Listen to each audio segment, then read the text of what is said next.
What's up, guys? And welcome to the Tech Tony podcast. Now, this podcast, we don't know what's going to happen. Hopefully it's working. The reason I'm saying that is because we're using some new equipment.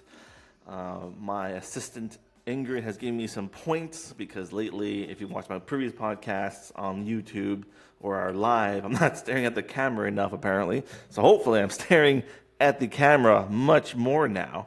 Among other things, new equipment, new gear, just trying things out to make your better quality audio or visual content that's educational. And with me today is my best friend, my confidant, my business partner, Tim Tompkins, who is probably the best marketer you never heard of. So, and I say that in a sense because he's not on Facebook or Twitter. He has LinkedIn. Go follow him on LinkedIn. But people, I don't know, his name comes up in conversations and groups, and people that know him, and they're like, "Holy shit, this is Tim Tompkins." So, Tim, without further ado, who you are, what do you do, who are you? That's quite the introduction. Thanks for having me on your show, Tony. Long-time listener, first-time guest. Appreciate being here. It's a bit of a backhanded compliment. Second time guest. Remember, we recorded That's before. right.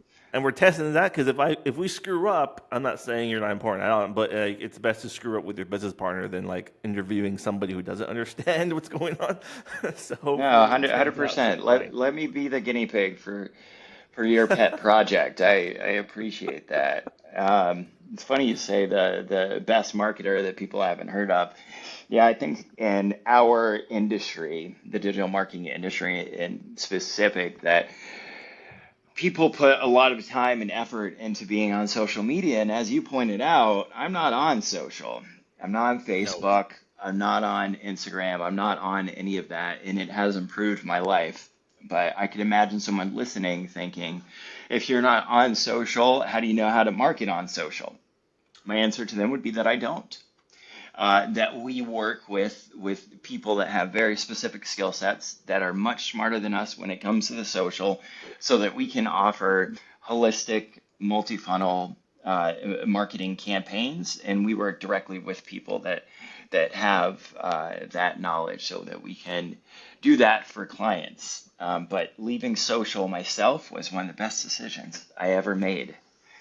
That is true. People come to us and because on our website at Pathfinder, we promote, because I know your other question in the Slack conversation, Tim, about SEO, we promote mainly, we specialize in Google ads. That's what we do, Google ads. Now, as a traditional marketing company, we do offer the other things like website design, build, and maintenance, some forms of SEO, mainly on-site SEO, Tim, so we offer like that blogging that we do for ourselves. We can do that for other clients as well. Even though we need to improve our game in that, as we had our discussion today about that, and some social media work also. So, but as an agency, just like Tim mentioned, we specifically specialize in Google Ads, and that's what we work on, is helping clients. What's the word I should say, Tim? Helping clients show up at the need that their products or goods or services are needed when the search is conducted. Yeah, making sure that someone that is or would be interested in a client's product or service is served an ad. So we do very little interruptive marketing. That's not to say that we don't do retargeting, audience targeting, but anybody that is seeing one of our clients' ads should either be in market or at least interested in the product or service that they offer. Because at the end of the day, unless you're Coca-Cola running a Super Bowl commercial, you're working with what will be, to some extent, limited budget. And Yeah. everything in our industry is probability. So we work with making sure the clients are serving ads to the highest probable customer. Speaking of Super Bowl, the Ledbetters, you had me build an ad for them this week. It was a very neat ad. I wanted to talk about it a bit more because I wanted to do some of those for more of our clients. But here's the thing, guys. With digital marketing, it's a two-way road. We can just run your standard search-based text ad, and it's sufficient. It's the ad that everybody sees that they automatically assume with Google Ads. But there are so much more. On this particular ad, what I mean by that is the client had content, images, and videos up on YouTube that we were able to use to implement into their ad. What was that type of ad you had me build, Tim? It was a display ad, or Responsive it wasn't a display display ad. ad? Responsive display ad. Can you go a little more into detail what and why and what is needed to run that? Because obviously you need content. You need a client that produces videos and images, right? Sort of. So what a responsive display ad is, it works the same way essentially that a responsive search ad works. And so you give Google a number of images without text overlays on them. And what you're looking for is you're looking for a variety of styles of images, not slight variations of the same one. You really want to give the algorithm actual juice that it can work with. You put in a number of headlines and a number of descriptions, and like a responsive search ad, but again, responsive display ad, it's going to mix and match the headlines and descriptions with the images that you feed into the system. There are benefits, and as with everything in life, a bit of cons when it comes to this particular format. The benefits are that because of the way that display ads, and just so you know what a display ad is, as you're listening to this, that's a banner ad on a website. Display ads are part of websites that are on the AdSense network, and every website is unique. There are some specific sizes that are more common, but there are also different sizes that are less common, and responsive display ads allow for you to serve on any website that is part of the AdSense network, regardless of the dimension that they show. So your ads show more, is a short way of saying that. Now, the con is that you lose a little bit of branding control. So if your company has really tight branding guidelines, responsive display ads will not be for you. But if you're, pretty okay with a variety of images, it's not particularly important to you which image shows with what text or what Right. have you, then responsive display ads can be your best bet. And with that, there's so much more that Google can do besides just like throwing text out there for businesses. There's responsive. There's that. What you mentioned. There's also ads on podcasts now that you can run that we need that you will need audio for as well. The popular YouTube bumper ads and what's the third bumper and in. In Here we are stream, testing out my skippable and non-skippable. here we are testing out my skill set. I sound like I don't know what the hell I'm talking No, you're about. good. There's a lot of Google. It loves acronyms, and there are between. When people used to think at Google, they really of advertising at Google. They thought of Google search, but it's certainly not just that anymore. You have Google search, you have map ads, you have YouTube video ads, you have the audio ads that you mentioned right there. You have ads that show up in Android phones, Discovery, custom Discovery newsfeed. You have Gmail ads. I'm sure I'm blanking on one or two of those. So, Mhm. Google has really gone from keyword targeting into audience targeting, and that's been a shift that they've been moving on for a couple of years now. And those other formats, everything outside of search right there, that tend to be focused on audience-driven targeting. Yeah, Google's moving away from using search-based ads, search-based response to more audience targeting. And hmm for those listening, if you have no idea what that is and you're running Google Ads, you might have to have a serious discussion with your marketer. Um, so, Tim, before we start this video, because you're about to go into a really cool story and I wanted to get it recorded, why don't you tell us a bit about what you're working on for Christmas? Sure. So I have one client in the Texas area. I want to make sure not to mention specific names. In Yeah. the Texas area, so that they mainly their main business is summer camps and retreats, group retreats. So people that have a group of 75 people for their church want to go and rent out a retreat location, or the summer camps being, a parent wants to send their 13-year-old on a specific summer camp, that type of thing. At Christmas, though, they hold a Christmas festival type thing where you bring the kids to. They have, animatronic reindeers. They have dinner shows. Tony, it's very similar, but at a much larger scale to the Halloween maze event that we always take your son to every year.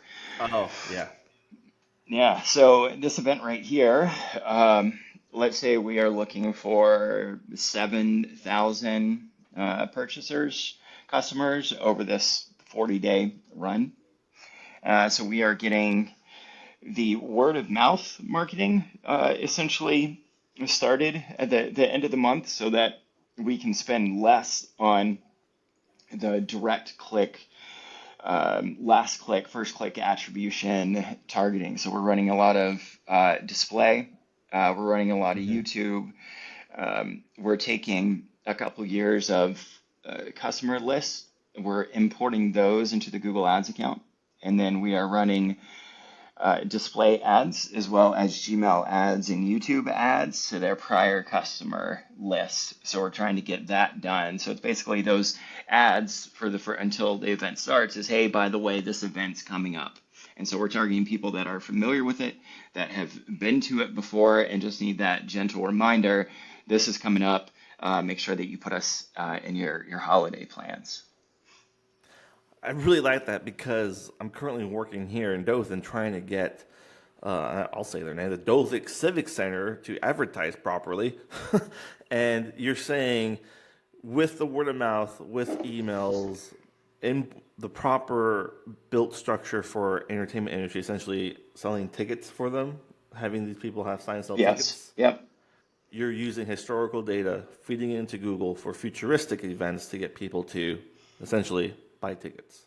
Yeah, these are people who, and there's a couple different ways that we're going about it, but these are generally speaking, especially with the main list, are people that have purchased an event ticket to this in the past, and we want to have them come again. At the end of the day, what we're trying to do is increase lifetime customer value. And with this particular event, you can certainly increase the lifetime customer value by getting them to attend another year. As with most events, it's not just the ticket to get in, right? It's the 20 plus food trucks that they offer. It's the zip lining. It's all those individual items that once someone is at the fair, we'll just call it a fair, that they purchase. Yeah. So each customer has additional value from there as well. And for those of you that don't quite understand, Tim has worked with some amazing companies and agencies, and I dare say government entities as well, that he has had to sign an NDA, and we cannot say their names, folks. So it sounds like we're dancing around stuff because we can't say certain things.